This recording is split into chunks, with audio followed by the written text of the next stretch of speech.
আপোনালোকে এতিয়াও আপোনালোকৰ স্কুল কলেজ বা সেলফ হেল্প গোটত এনেকুৱা ধৰণৰ পুৰণা ষ্টাম্প ব্যৱহাৰ কৰি আছে নেকি? তেন্তে এতিয়াই বাদ দি আমাৰ এই প্ৰি ইংক ষ্টাম্প ব্যৱহাৰ কৰিবলৈ আৰম্ভ কৰক। আপোনালোকৰ স্কুল কলেজ বা আত্মসহায়ক গোটত এই ষ্টাম্পবোৰ অতি প্ৰয়োজনীয় আৰু এই ষ্টাম্পবোৰ আমি আধা ঘণ্টাৰ ভিতৰত বনাই দিওঁ, কাৰণ এই ষ্টাম্পটো লং লাষ্টিং। এই ষ্টাম্পত কোনো ধৰণৰ ইংক পেডৰ দৰকাৰ নাই। আমি এবাৰ ইংক ৰিফিল কৰি দিয়াৰ পাছত আপোনালোকে 5,000 পৰা 10,000 ইমপ্ৰেশ্যন আপোনালোকে মাৰিব পাৰিব।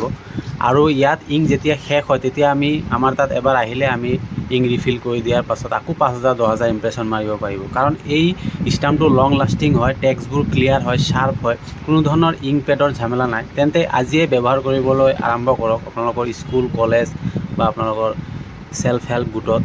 এতিয়াই যোগাযোগ কৰক দে ষ্টুডিঅ' নেলি মোৰ সৈতে।